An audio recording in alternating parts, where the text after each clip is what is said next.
राधे राधे। हमारे सनातन धर्म में जो है सभी देवी देवता के साथ साथ पूर्वजों का भी स्थान है और हम पूर्वजों को भी पूजते हैं।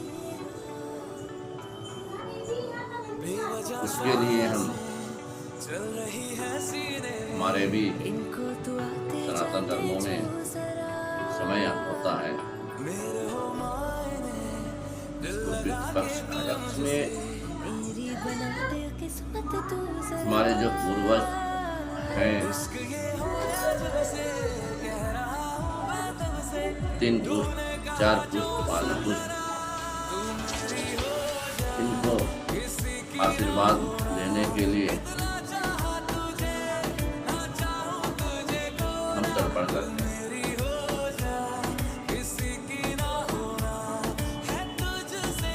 क्योंकि पूर्वजों के ही आशीर्वाद से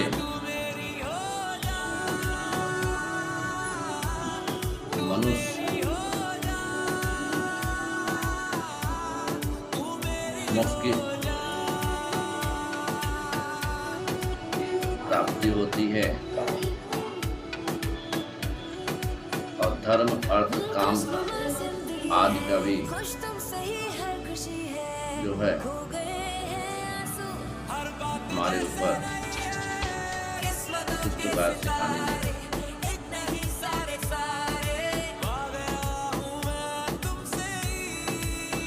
पूर्वज हमारे परिवार, हमारे घर आदि को भी रक्षा करते हैं। इसलिए हमारा भी कुछ कर्तव्य होता है कि हम उनको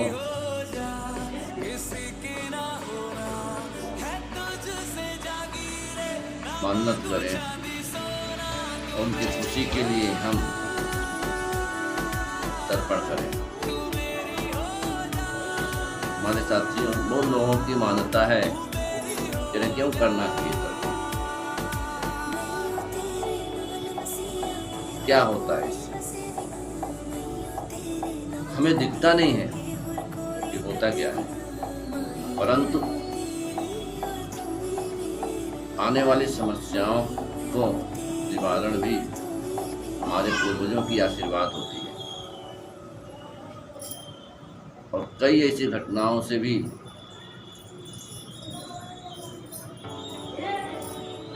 हम सुरक्षित महसूस करते हैं। इसका कारण पूर्वजों की आशीर्वाद। इसलिए हमारा भी कुछ कर्तव्य होता है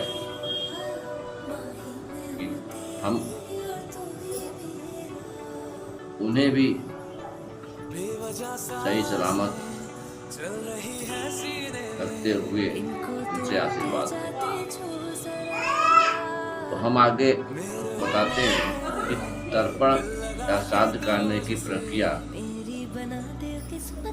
हर मनुष्यों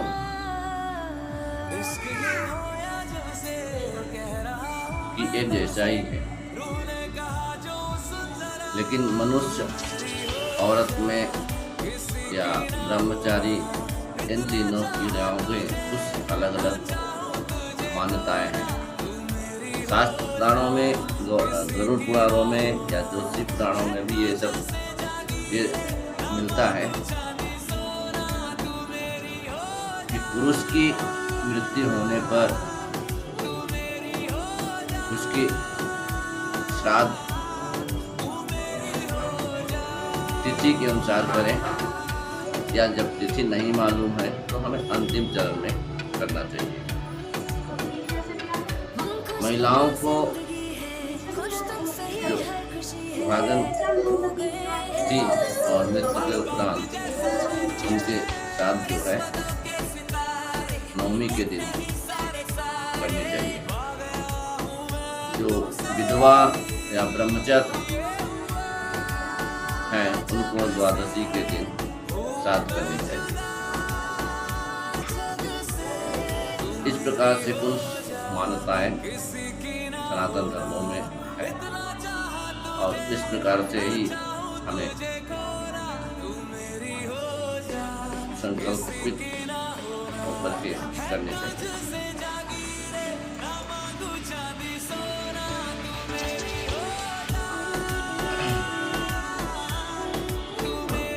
अब आगे चलते हैं तर्पण।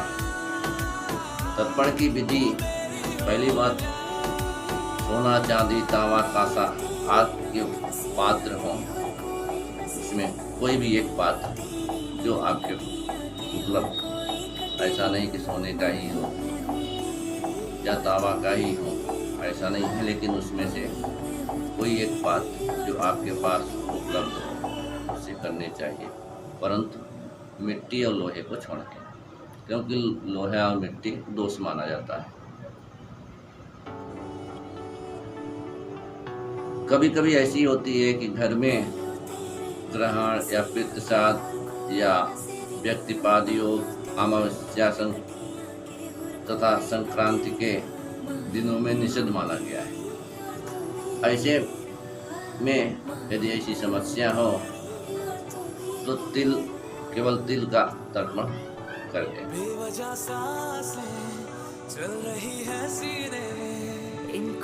तर्पण करने के लिए भूसा अग्रभाग में लेकर के देवताओं या मनुष्य मूल भाग को पितरों का तर्पण करना चाहिए। अब गायत्री मंत्र, शिखा, चंदन, तिलक लगाकर अनामिका के मध्य कोर में पुष्प लेकर दो पुष्प और बाई अनामिका में 3 कुशों पवित्र धारण कर जल लेकर के संकल्प करना चाहिए। संकल्प की विधि है अपना, मैं आज माता का नाम ले, पिता का नाम ले और अपना नाम लेकर के कुल गोत्र आदि की प्रसन्नता में आशीर्वाद प्राप्त करें और संकल्प लें। फिर तर्पण करने की एक संकल्प करने के बाद हम आह्वान करते हैं इनको, ऋषि देवता और ऋषियों का आह्वान करेंगे। तांबे के पात्र या उसमें सोने चांदी आदि किसी का भी एक पात्र में चावल डालकर एक कुछ डालकर हम दाएं हाथ में लेकर बाएं हाथ में रखकर नीचे दोनों हाथों को जोड़कर मंत्र पढ़ेंगे आह्वान करने। ब्रह्मादय सूर्य सर्वे ऋषयः सनकादय आगच्छन्तु महाभागा ब्रह्मांड उदरवर्तिना।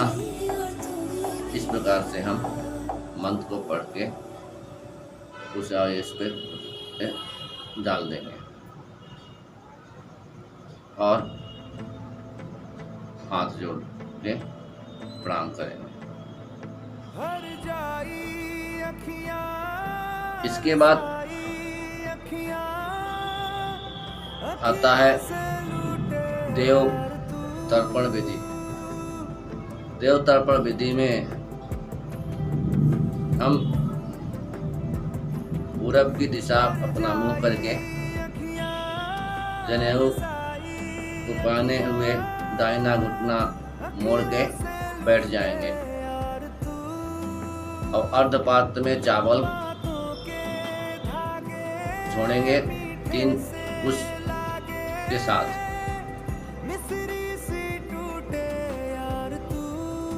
और एक अंजलि जल उस पे गिराते जाएंगे, मंत्र पढ़ते जाएंगे और गिराते जाएंगे।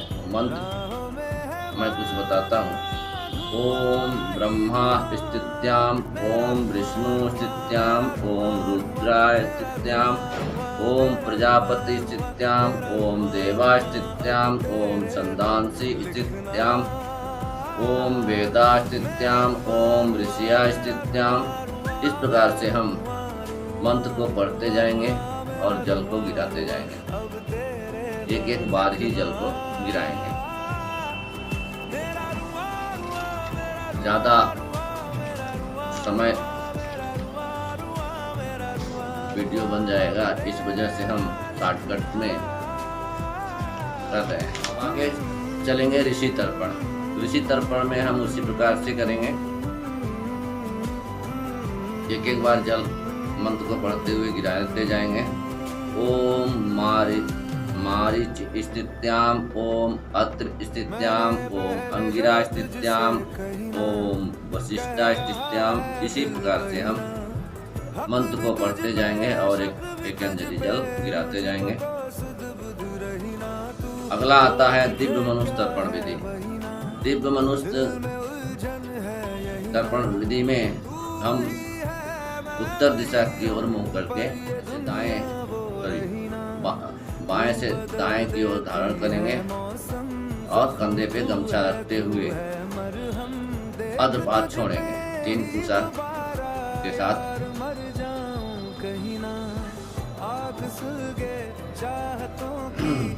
ओम सनक स्थित्याम, ओम सनंदन स्थित्याम, ओम सनातन स्थित्याम, ओम कपिल स्थित्याम।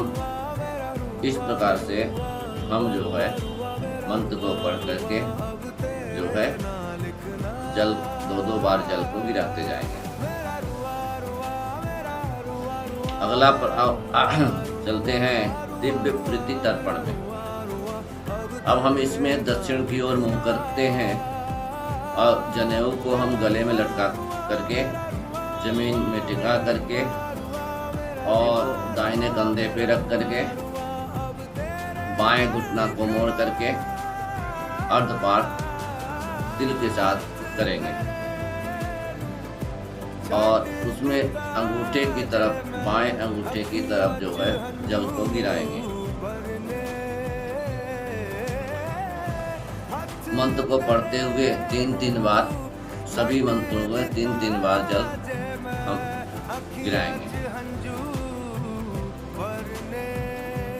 ओम कव्य वांगांगलम स्थित्याम इदम गंगा जलम तस्मै सदा। जब इसमें इस प्रकार से मंत्र 3 बार पढ़ेंगे और 3 बार जो है जल गिराएंगे। सोम स्थित्याम इदम गंगा जलम तस्मै सदा। ओम यम स्थित्याम इदम गंगा जलम तस्मै सदा। ओम आर्यमा तस्थित्याम इदम गंगा जल तस्मै सदा।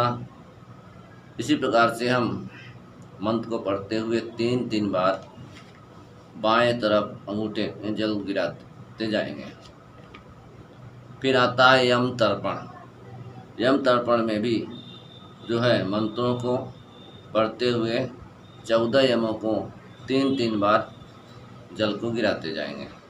ओम यमाम नमः, ओम धर्मराजाय नमः, ओम मृत्युमय नमः, ओम अनंतकाय नमः। इसी प्रकार से हम 14 मंत्रों को पढ़ते हुए 3-3 बार जल अंजल करते जाएंगे। आगे चलते हैं मनुष्य पितृ तर्पण। इस तर्पण में मंत्रों को आह्वान करेंगे।